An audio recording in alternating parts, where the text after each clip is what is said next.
Welcome to the Doctors Making a Difference podcast, where we help physicians to be empowered with the tools they need to be successful in medicine, in finance, and in life. Join us as we highlight doctors and other professionals around the world who are making a difference.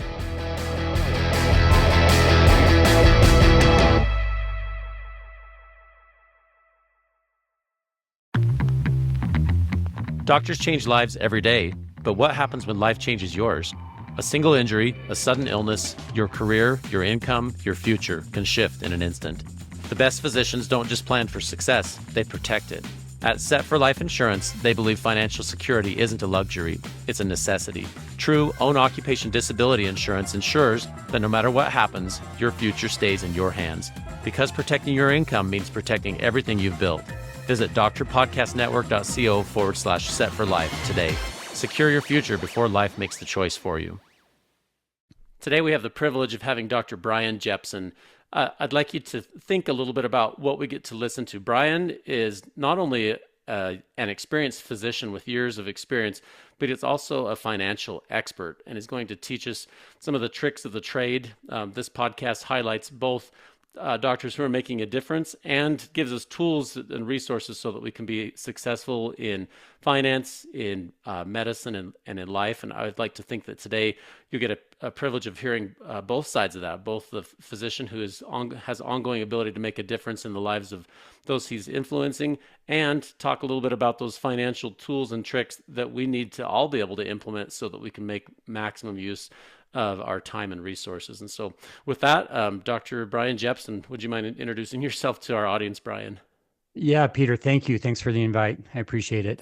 So yeah, I'm an emergency medicine physician. I'm a little long in the tooth. You know, I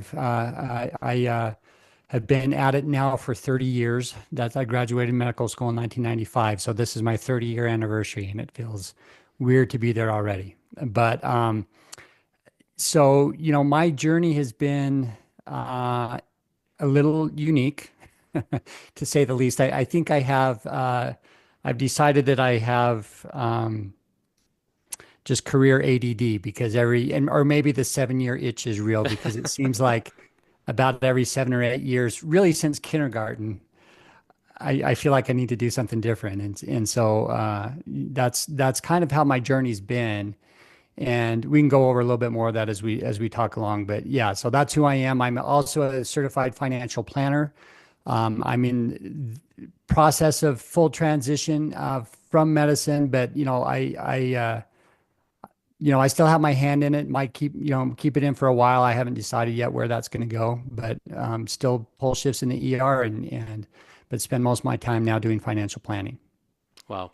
Well, so Bryan, I think everybody has their own interesting journey, and reading about yours and kind of reading through your book, I've really been interested to read that journey. And part of it is, the journey from a young man to becoming a physician. And then part of it is this financial stuff. But I want to hear a little bit more of the details in the middle. How was it that you decided to choose medicine? Obviously you're bright, you're interested in a lot of things. How did you choose to pursue that in your life? I've been thinking about that. And if I want to go back to the very beginning, it's because I was a good reader in kindergarten. Go back, way back to the beginning. I like that. Yeah. And the interesting part about that is, I don't know that I'm smarter than anybody else, but I did have a leg up in reading.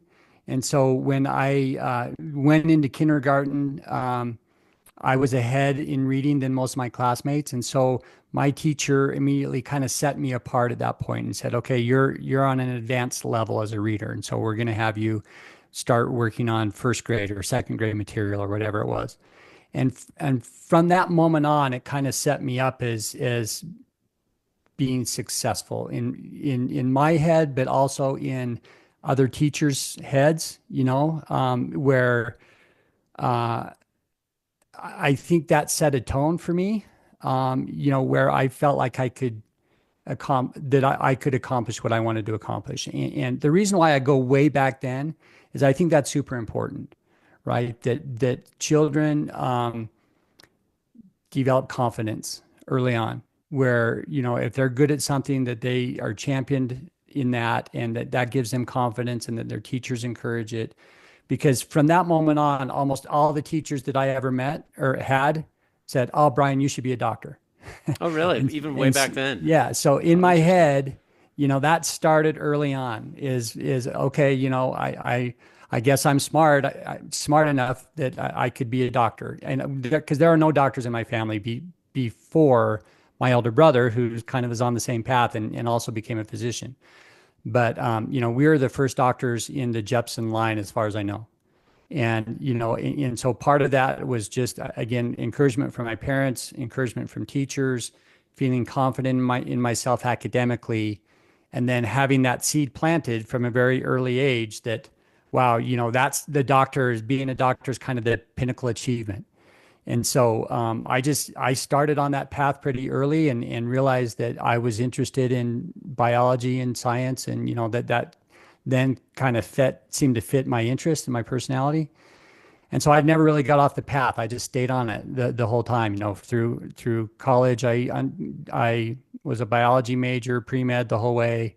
Got right into medical school and just so it was fairly seamless. Now I do have an older brother who was 2 years ahead of me, and following a similar path, and that helped. I mean, at least I had him as a close mentor, at least an example about what it was all about. So I kind of knew what I was getting into, at least 2 years ahead. And so that's kind of how I ended up as a physician, I think. Maybe take a little side journey here for a minute on your you referenced how important it is to have kind of that early childhood education and have people who are your cheerleaders, your people who are on your team. And I read a study once that said young people, especially teenagers, a bit down to elementary school, who have at least one or two adults that are kind of in their corner, like, oh yeah, that Bryan Jepson, he's going to go get it, and right there with you, cheering you along and seeing past your weak moments, and like that kind of outcome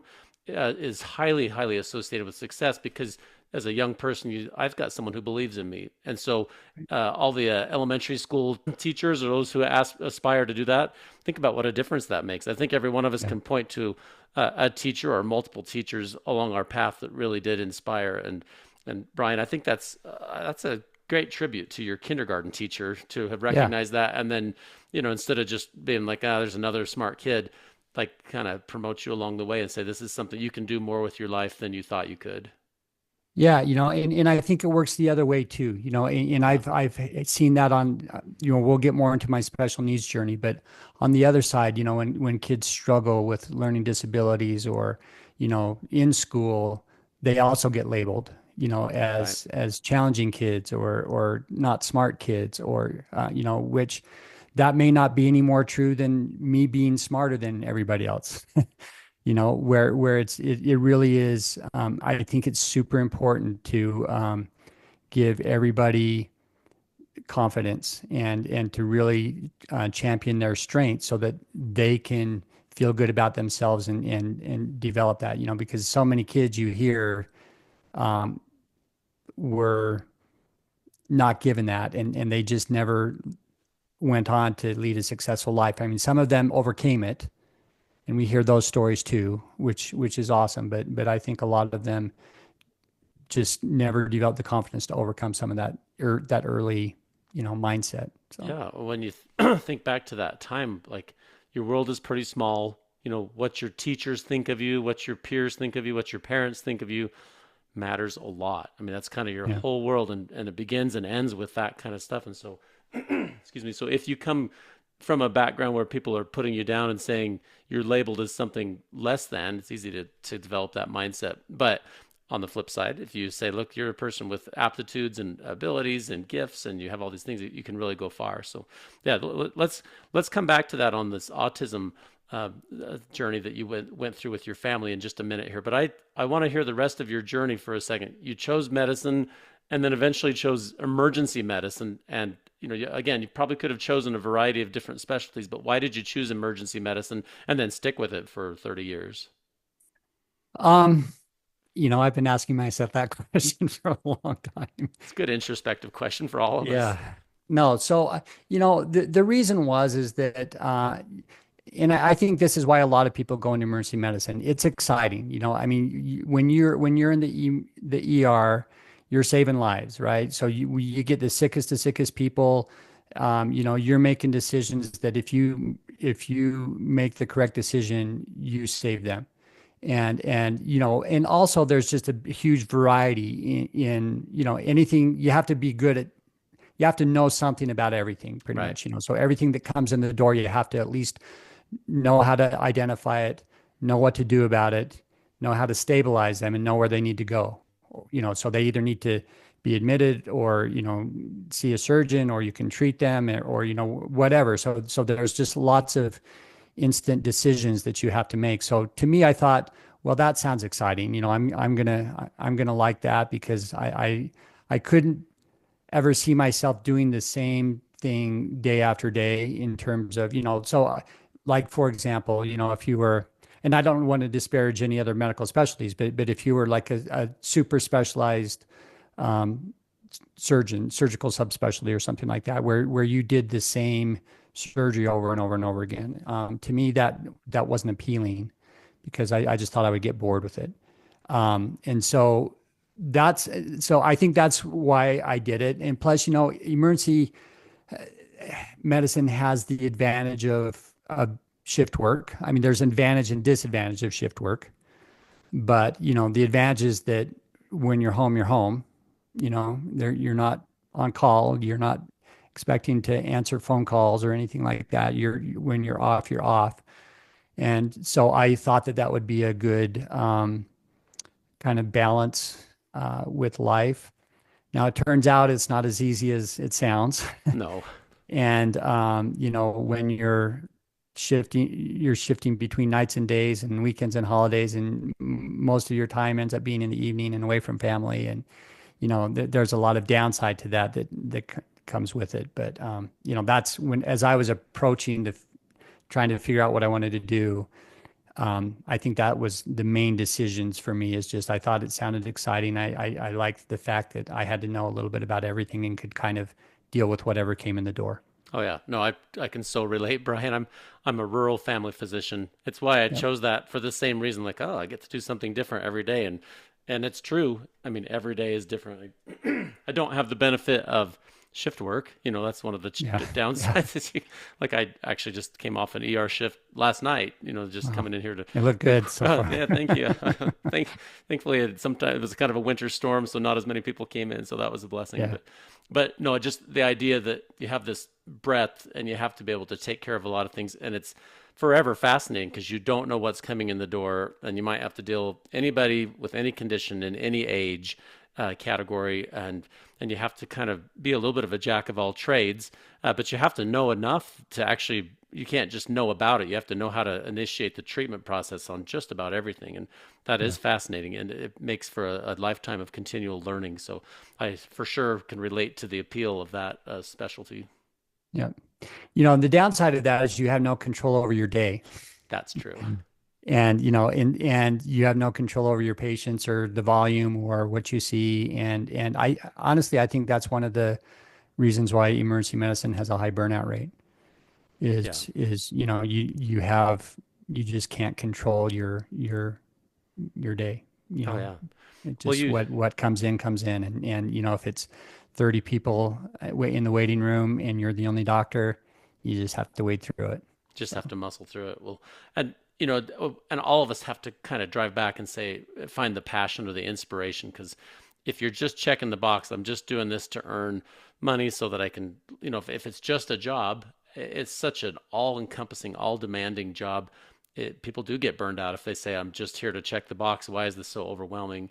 And so you do have to come back and say it's about the relationships, or about the people, or about the difference that I made in somebody's life. yeah, Some days are good, some days are bad. I think everybody has days where you're just kind of like, right. this was rotten, and other days where you're really pleased. Hey, I saved that person's life, and if I hadn't been there, they would have been a lot worse off than if they had. So I think it's an honorable career, and I'm glad you've been able to do it for so long. Thank you. Yeah. Well, tell me a little bit about. I was reading more about your work with autism, and you shared on some of your social media stuff that you have some children of your own who have autism spectrum disorder, and then you've taken that work to write some books and start a couple of foundations, and I think that's really one of those things that can leave a true lasting impact for thousands of people if you set up an institution or something that helps. And do you mind telling us a little bit about that work and about your journey toward that? Yeah, so it was shortly after I got out of residency, actually. So my first son was born when I was an intern. My second son was born in my third year, and so he was my second son. Aaron is his name. He was oh, I don't know, 3 or 4 months old when we left residency and moved into my first job. And that we ended up leaving my first job after a couple of years and moving closer to home, like where I grew up, just to be around family. Lots of family in that area, and we had young kids, and we wanted them to be closer to grandparents. Hmm. So I moved shortly before he was diagnosed, but he started showing some signs of it, probably right before maybe his second birthday, where he wasn't really developing normally with language. He had some words, but his interaction wasn't normal for sure. And this is back in 2000, and autism was becoming the awareness was becoming bigger then, but it's not like it is now, where Right. there's um, I mean, I saw the latest CDC report and something like 1 in 31 kids on the autism spectrum, which is crazy. But back then, there wasn't as much awareness. Autism never crossed my mind that that's what it was initially. But as things progressed, and we were talking to his pediatrician, who also didn't really suggest that's what it was either. But it became clear that there was something going on, and we ended up eventually getting a diagnosis. Not it didn't take that long, but around age 3, he was diagnosed with full autism. That changes your life when that happens, in lots of different ways. Especially as a parent, but also, just in terms of how you view finances and your job and everything. And so we kind of unwittingly fell into that world of special needs and had to start navigating that. And as part of what I was curious about is, since I didn't know that much about autism, I wanted to know more about it and what is it exactly, and what's causing it, and what does it do to their body. And so I did a lot of just personal research in looking at the medical side of it, seeing what was out there in terms of, is it just a behavior disorder, or is there some sort of a physiological component to it, or what is known. And that, as I dove into that and kind of learned a lot more about the immunological issues and the gastrointestinal issues and how all that interacts with the brain, um, there were a variety of treatment options that people had been trying around. As we met other families that they had been trying, but there wasn't any physicians in the area that did it. A lot of these people were going to Louisiana, and I lived in Utah, so they were going to Louisiana to get treatment. And so I went to some conferences, read a lot more, and decided, well, I can at least use my MD degree and help facilitate some of this for people so that they don't have to travel. So I opened up a clinic in Utah, that was I had a friend who helped me set it up as a nonprofit. And I was still working in the ER, and I kept working in the ER, and I was just doing this on the side pretty much voluntarily, and starting to treat families and kids, and is really kind of a functional medicine type of approach. Lots of dietary stuff, lots of supplements, some medications, just trying to approach the physiology and see if we can make any adjustments there. Um, One thing led to another. I ended up writing some things that got out there, and then was recruited to come and actually do autism treatment full time for a while. And so I went to a clinic in Texas that we helped to set that up, and it was a multidisciplinary clinic. So we had behavioral people there, and we had GI and me just kind of doing the we call it biomedical stuff.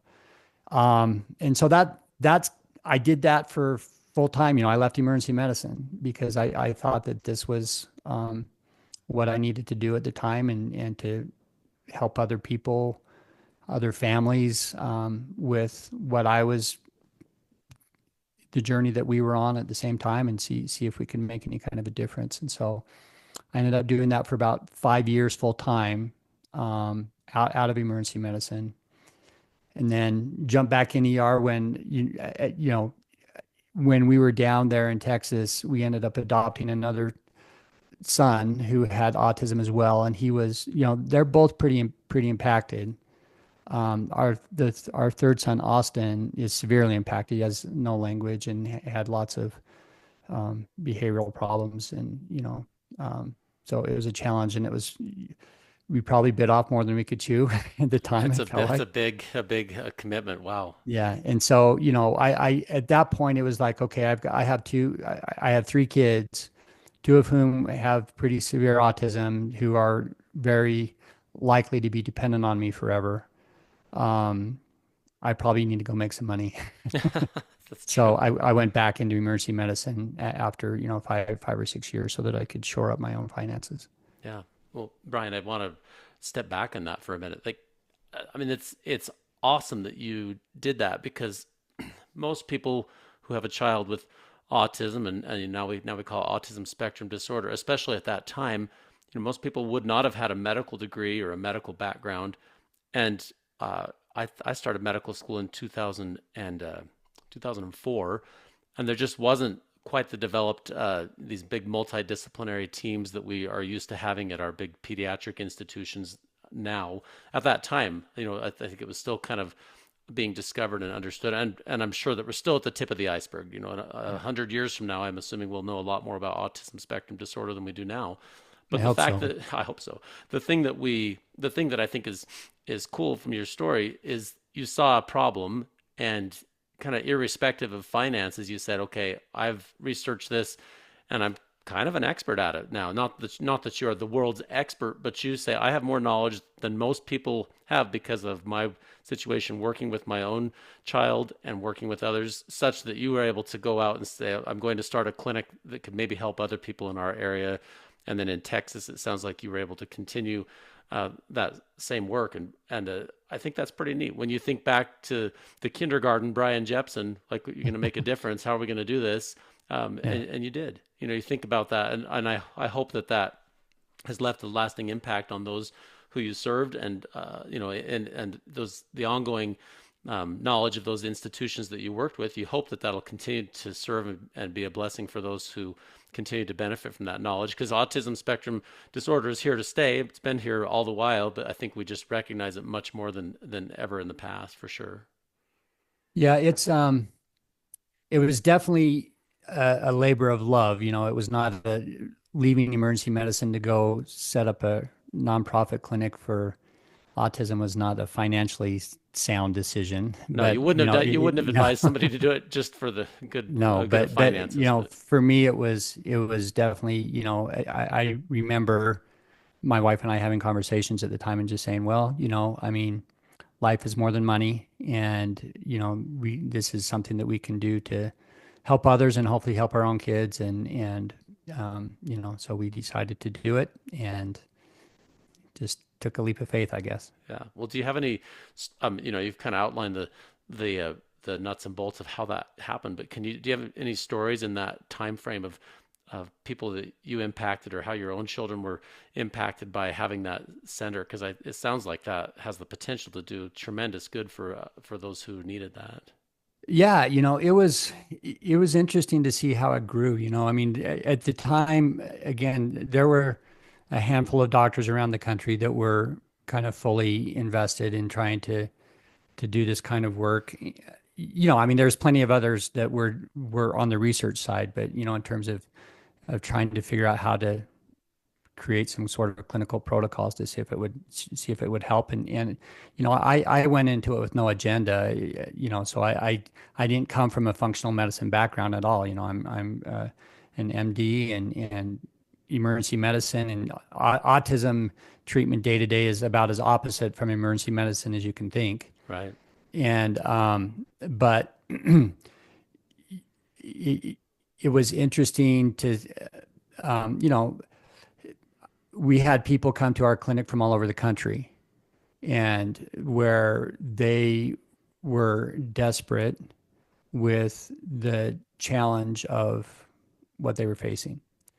And I understood that because I was in the same shoes as them. And so with that, you have to also, so I saw a lot of my role as helping them through the emotional side of dealing with special needs in your family.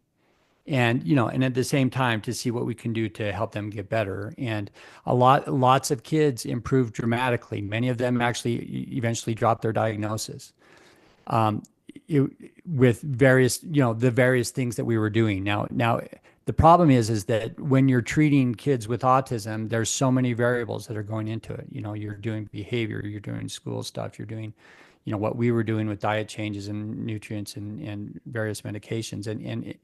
Um, so it's hard to know what was helping, and because it wasn't consistent with every kid. Right. And so it was challenging as a trying to be somewhat evidence-based physician to help decide what was useful and what was not useful. But yeah, I saw lots of kids that if and I've had the opportunity to meet a couple of them again now 20 years later, and they are leading functional lives. And so that's really gratifying. There's plenty of kids that I'm also seeing again that still have significant challenges. And so, that's the difficult part about autism, is that, it is a spectrum, and it's hard to know what the best approach is for everybody. And as I kind of have thought in retrospect more about it, I do think that um, it's individual still. You have to understand the family, and getting back to maybe my kindergarten discussion is you have to find their strengths and not just try and recover their weaknesses, if Yeah. that makes sense. No, it does. So so my kids, for example, they're kids. I mean, they're adults now. Aaron's 27 and Austin's 24, and Ben is my oldest, is 29. But Aaron has some language, but he can't really communicate any deeper thoughts. I mean, he can tell what he wants and what he wants to do and things like that, but you can never sit down and have a conversation with him. But we've been able to teach him how to communicate with typing, on an iPad. It started out with a stencil board. And by doing so, we've tapped into his true self, because he can't ever say it, but he can type it. And he's been able to, so now he has his own blog. He's written 2 books. Oh my goodness, that's One is an awesome. awesome novel that anybody who wants to just autism, author or no, it's a really good book. It's called I Never Get Lost in the Woods by Aaron Wow. Jepson. He can't So speak it, but he can type it. yeah, so for those on video, I mean, it's a decent sized book. It's like 300-page novel, and that's a murder thriller with an autism antagonist who doesn't have much speech. And so, or not, a protagonist, excuse me, Yeah. who doesn't have much speech, but it's a really good story, and it also demonstrates how not to put people in a box, in terms Right. of what their capability is. And so not only the character in the story, but also my son in being able to write it. And so I think and my other son, who's completely nonverbal, has a book of poetry, and he has amazing poems. And so, I think just trying to find their strength and doing whatever you can to champion that is important. Yeah. You Well, know, all the while trying to help their bodies and everything else to get better. I don't want to discount that, you know, but it's um, ultimately you have to just give work with what you have and be sure that they have the best life that they can have. yeah, take people to their maximum potential while you're learning. I wanted to reflect back on that comment you made about evidence-based medicine. That's wonderful. We all try to follow evidence-based medicine, but what if there is no evidence Exactly. on some of the, You're creating your own evidence a lot of the and so you times. have to do I mean, all research starts with a good idea. And you Yeah. start, and then you can design a formal study around it, or partner with an institution that does more formal studies. And then the more information we gain, the more we learn what actually works. And yet everything is individual. I've found that on Right. so many Absolutely. areas, you know, not just autism, but just I come across so many different things. And we'll usually go to the edge of what is known. And then they say, well, Right. I always tell my Then patients, what? I always say to my patients, nobody studied you. We don't Yeah, know. that's the thing. I mean, And everybody's so, individual right, and how they react. You know, so even if you have a full study that shows a small significant improvement in a subset of the population, there's a large subset of the population that reacted different.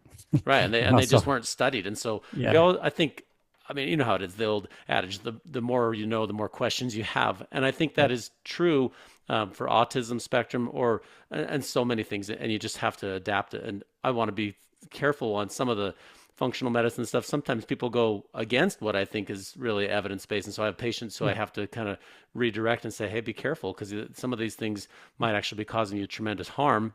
right. But often we use that stuff, and I say, well, we don't have classic, you know, double-blinded, randomized, multi-center Right. trials because we might have that years down the road, but we just simply don't. So we have to Yeah, base what we know and then take the next step with you so that you can become the best version of yourself. And I think that's the benefit of having a physician instead of like AI robot or somebody to help right. guide you through what the evidence is. You're trying to help a person based on all the information that we have to try to get the next best outcome. And anyway, Bryan, I love that you have done that and are still doing that with your sons, and that you've helped a lot of people across the nation as you started those businesses. And that's, you know, that's a real tribute to you and to your brave wife.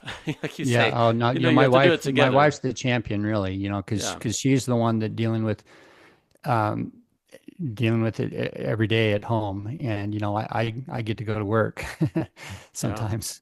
And but you know, I mean, it was interesting because it was stressful on our family to be 24/7 autism, both of us. You know, oh yeah, where it was like I went to work every day and heard the same stories over and over and over again, and came home and dealt with the same thing at home yeah. 24/7. So Well, so caregiver it was fatigue. actually when I decided to go back into emergency medicine, that was to relieve some stress.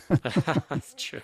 So Well, caregiver fatigue is real, you know, it is. and it's kind of, I feel like, still under recognized. And I mean, I try to talk to my patients about it who are in that mode, like, hey, you've Yeah. got to make sure you don't put guilt in the middle of this. You have to Yeah. take care of yourself, and part of that is time, exercise, sleep, you know, personal interests. If you don't do it, you can't be a good caregiver, and it often takes a village. It can't just be you by yourself. You got to recruit other people, whether it be family or medical services or other caring individuals in the community that you can hire, whatever it may be. So man, Definitely true. Yeah. it's pretty cool, Bryan. Well, Thank you. transition with me for a minute to this financial journey, the 7 year itch. I thought that was a good way to say it.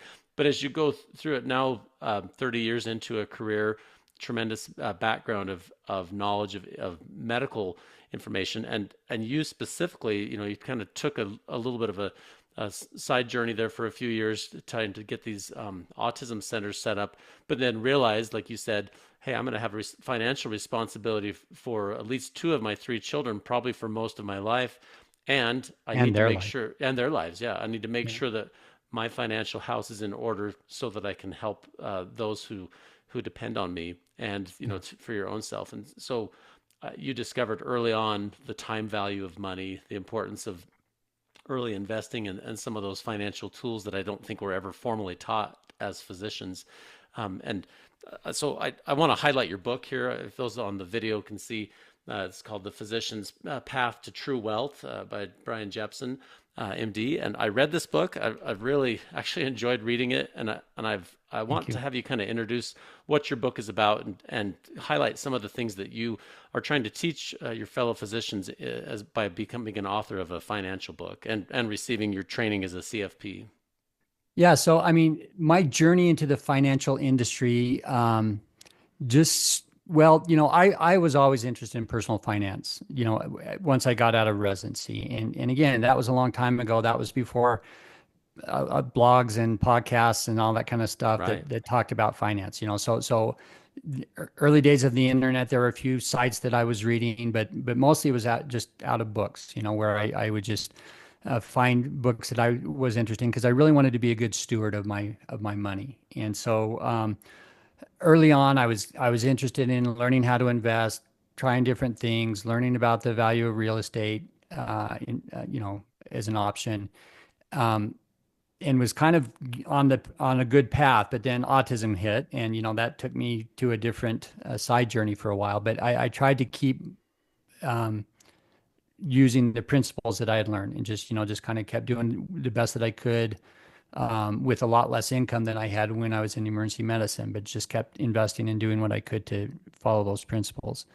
Um, and it still worked out. It's certainly the power of compounding interest is incredible, and it creates exponential growth.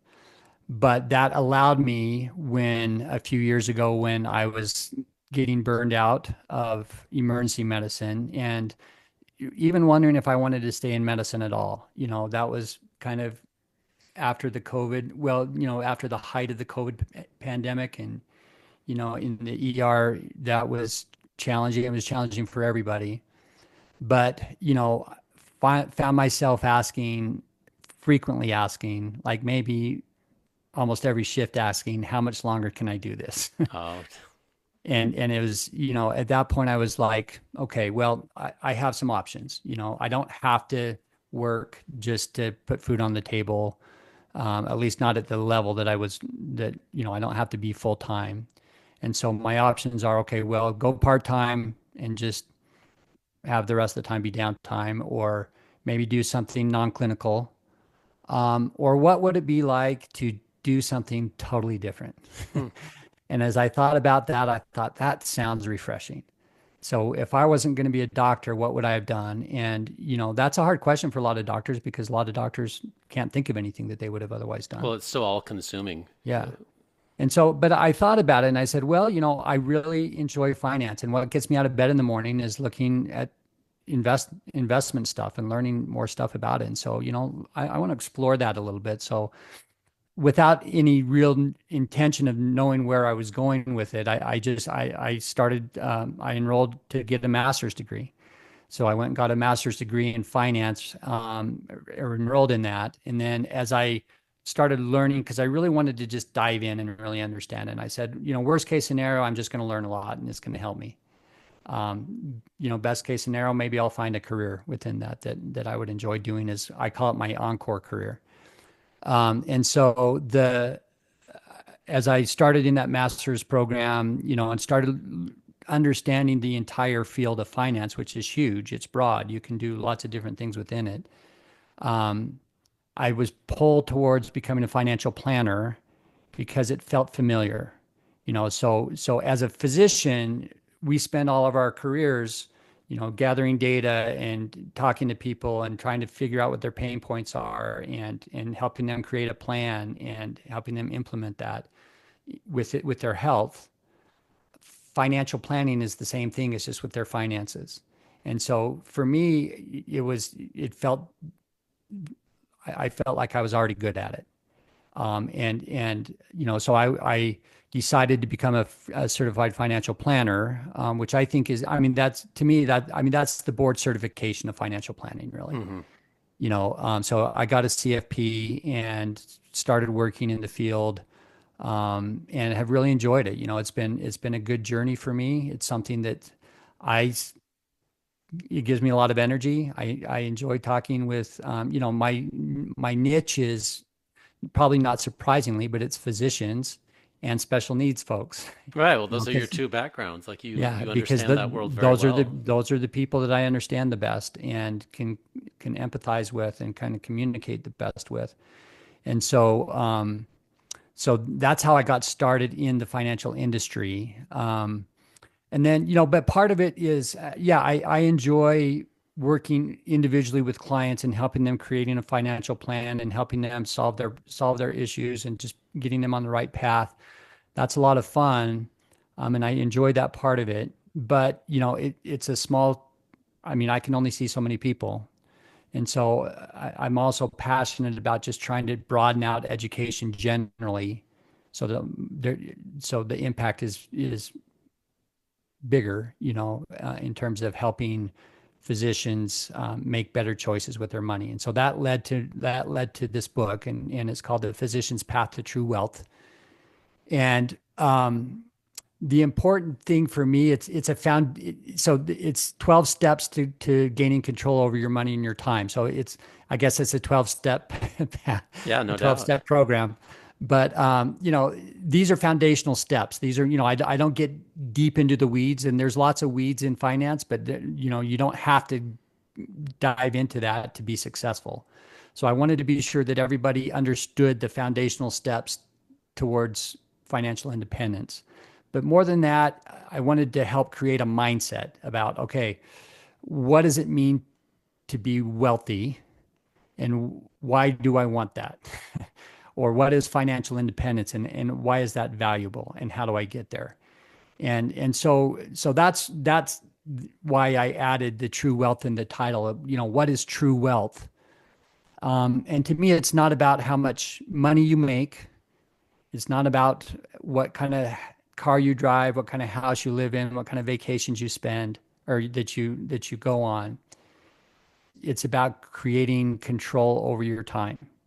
And the way to create control over your time is by creating assets. And, because you can make all the money that you want to make, but if you spend it on fancy stuff, you're living a rich lifestyle, but you're not wealthy. And so if you'll indulge me for just a second, I can kind of give some bullet points about how I define true wealth. Well, I'd like you to, because when you think about life, you only get a few decades of life. Really, it's a pretty short experience, and what matters more than your autonomy and your wealth. And so, yeah, please do go through what that means.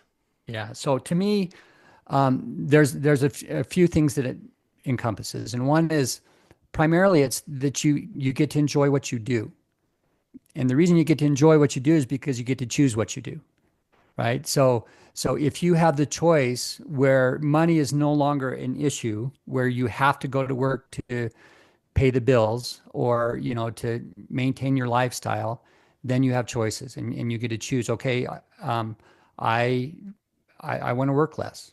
I still enjoy work, but I don't want to work full time. And or if you decide that you want to do something different, like me, you can choose a different career, or it just gives you options, and then you don't. Work is not a drudgery because you enjoy what you're doing.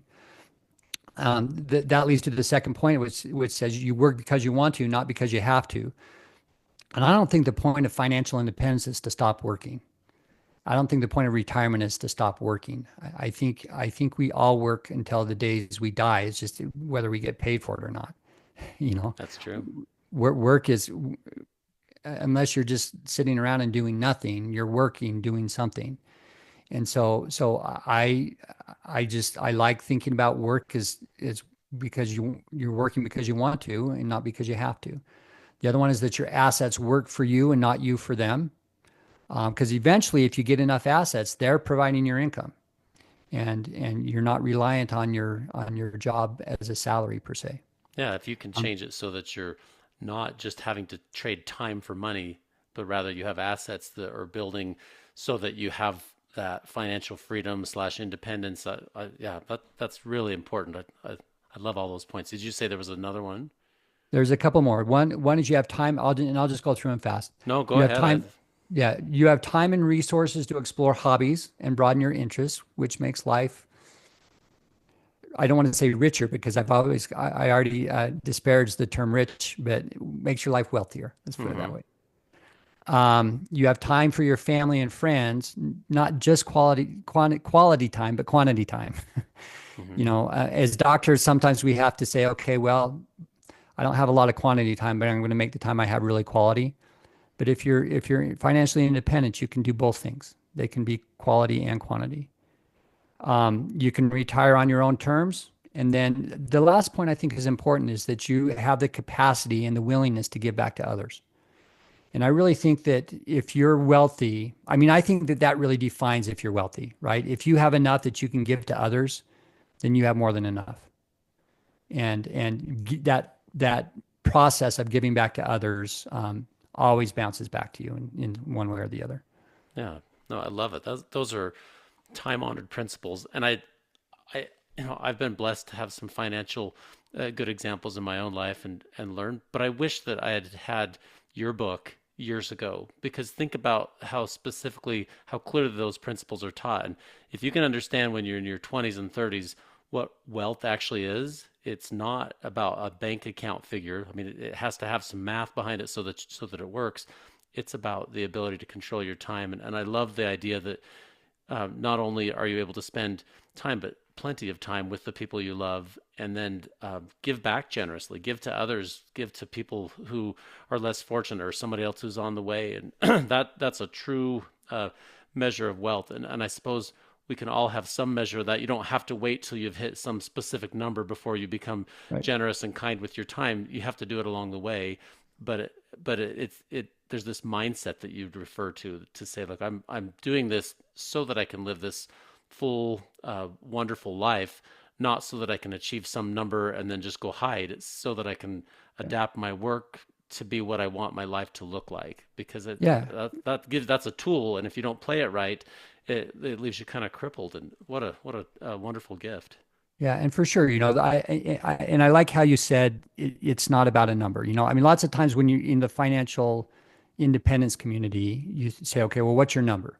What's your retirement number? How much do you need? And whether that's however you come up with that, whether that's the 4% rule or you use a financial planner to help you, there's no, at least in my experience, there's not, okay, today I've achieved it. You know, I hit my number. Now I'm truly wealthy. It's and if you look at that definition, you can become truly wealthy well before you hit your financial independence.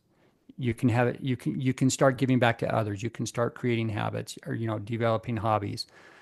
You can start making choices about what you want to do, you know, and even after you hit that number, doesn't mean that you can't become more wealthy. You can always give back to more to others. You can always do more things, you know, so I try and get away from it being, okay, well, here's my financial independence number and then I'm done. Right. I really like the concept that I've read about. Is called, some people call it coast fi, but the idea is that you're on a you've played things well enough that you're on a journey that if you continue on that, you've got enough money set aside that if you don't touch it, it will continue to grow. You know, as money does. You know, even if you've left it invested in an average S&P 500 index fund, it Yeah. would double about every 7 or 8 years, and that you're Right. on that journey so that the resources are there and they'll come into fruition with time. But then along the way, that gives you a lot of latitude to say, I'll Right. live and give and behave in a way such that the finances, like this big number that I have to hit when I'm 65, is no longer the thing that I obsess about. I worry more about how am I spending my time, and am I being a good steward of the resources that are at my disposal, and how am I doing spending time with the people I actually love and care about. And so what a cool thing. Yeah, you know, and I think it's interesting when you think about true wealth because when you're wealthy and you have when you have all of those things kind of checked off or you know that you're on the way to that, um, money becomes like it's not an issue anymore, You right? don't So think so about it you as don't much. obsess about money anymore. So having true wealth means you take money out of the picture. So you know it's no longer obsessing about money, and so I just think it's interesting how it's not the money. Yeah. Money's a tool to get there, but it's not the money that makes you wealthy. It's all these other things about how you can control your time and so yeah. Yeah, no, I just resonate so much with what you're saying, Brian, and I would want to scream it from the rooftops to every doctor out there. I mean, to Yeah. everybody, but specifically to physicians, because you don't really have any money till you're in your 30s sometime, Right. and then you've delayed that time value of money by at least a decade, Yeah. maybe 15 years from your peers, and so you have to be conservative with your spending early on, Right. so that when Right. you are in your 40s, 50s, 60s, you have the latitude to do all the stuff that you just talked about, Brian, to say, I'm going to change to whatever I want to do, or I'm going to spend more time doing this thing that I'm passionate about, or I need to slow down because I don't want to burn out, or my health has taken a turn, but my family's not destitute Yeah. because I can't go to work for 80 hours a week. And the importance of that is not just a financial tool, but as a life tool, just can't be overstressed. Yeah. I'm with you. Yeah. Well, Brian, this is so important. So I do recommend everybody to read this book, The Physician's Thank you. Path to True Wealth. I read it, and like I said, I think that's a wonderful thing. Brian asked me to give an endorsement. I wrote my little blurb on the back of the book, but I believe it. I think these are principles are Yeah. time honored, and if we do it, it will be a tremendous gift to all of us. I appreciate the endorsement, Elsie. Yeah. Well, so Brian, you've shared with us this wonderful journey, like I say, of your life and how you've kind of thought about it. What would you tell to someone that's early stage physician or a resident who's considering, how to prioritize time and money? Like, what are some tips or advice you would give somebody early on? Well, there's several that I think are important. The first one is to take ownership of your own financial education, right? So I mean, you and I met first at the White Coat Investor Conference, Right. and that's a big community of physicians who are interested in finance. But I don't think that's the biggest community. I think those that are involved in that assume that all physicians are interested in finance because you're around people that like it. But in my experience, that's a small portion of the medical community, and most physicians don't. They're just kind of winging it. They're right. They just assume that their high income is going to make everything work out. But I would caution against that thinking because if you don't really plan ahead and make good choices early on, you're behind the game. If you're, in your mid 50s and wanting to retire and you realize that you haven't, done the kind of work that you needed to create those assets that you need. So when I say take ownership, I don't mean that you have to do it all on your own. I mean, there are plenty of resources out there. I'm happy to help as a financial advisor. There are many good financial advisors out there that can help steer you in the right direction and help you make those choices. But do something. Don't just assume that it's all going to work out because it may or may not. And you can make some pretty big mistakes that can have huge impacts down the road. So for young physicians, all physicians actually, I think that's important. And then the other thing, especially with young physicians, is avoid lifestyle creep, right? I mean, we have put off our spending for much longer than most people that you go to high school with, and so it's easy to, in your mid 30s and you're still $300,000 in debt because of school, and you just barely finished your training or whatever to say, okay, whew, now I see my big paycheck. I'm getting everything that I wanted all along. And so you start spending, living a rich lifestyle, but not creating wealth by saving and investing. So it's super important that you avoid that. It doesn't mean that you have to live like a resident forever. I mean, I think it's okay to improve your lifestyle a little bit, but not at the expense of saving and investing, because compounding interest makes a huge difference. It's an exponential curve. And if you can save and invest early on, even a relatively small amount, down the road, that's going to pay huge dividends. And so, I think physicians, especially with the late start, they really need to be saving about 20% of their income, Mm-hmm. saving and investing. 20% of their income. And if they do that, they're in good shape. And if you want to retire earlier, save more and invest Right. more, and you'll probably have more chance. But if you're saying, okay, well, I'm going to keep pushing back my savings for another 5 or 10 years, even while you're paying off loans, I mean, I think it's important that you get invested as early as you can to let that compounding interest do its thing.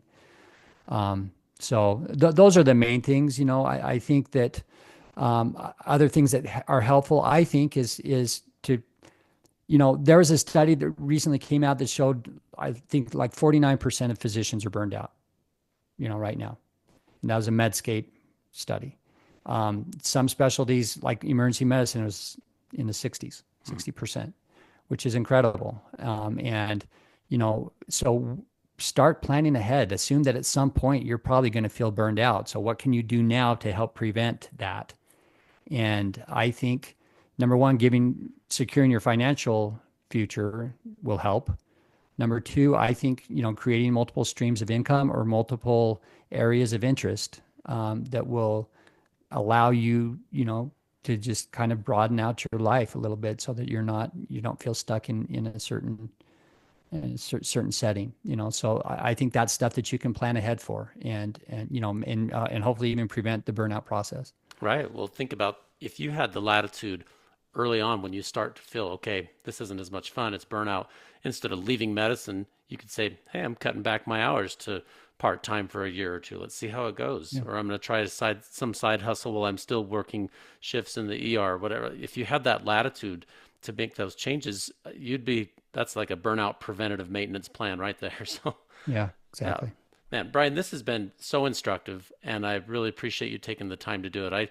I have learned a lot, and I just think this is such an important message to get to our listeners. And I'd hope that any physician who's listening to this would say, okay, there's concrete steps that I can take. I can look up information. I can read a book. I can find specific things that I can do to set my house in order, and that will set you up for a career satisfaction. But I would say even more important than that, just true life satisfaction. You can do with those few decades of life that you get, you can do with that what you want, and you'll end up a lot more satisfied than if you feel like you're working and you're letting the tail wag the dog, so to speak, financially. Exactly. But yeah. Bryan, thank you for taking the time. I look forward to keeping in touch with you, and I appreciate it. Thank you so much.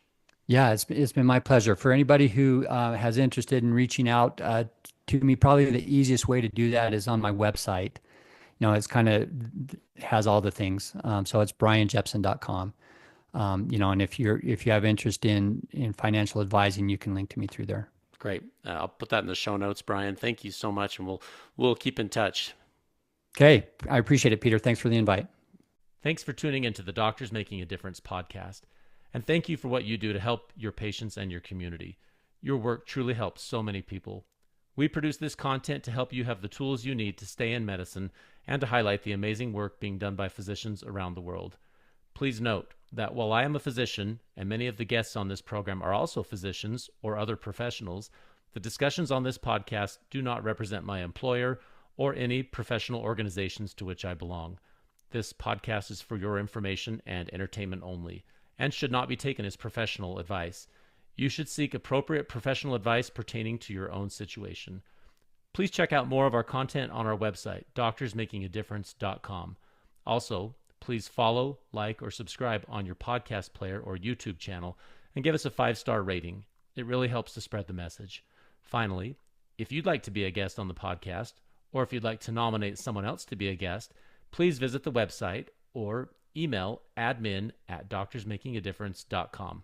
See you next time.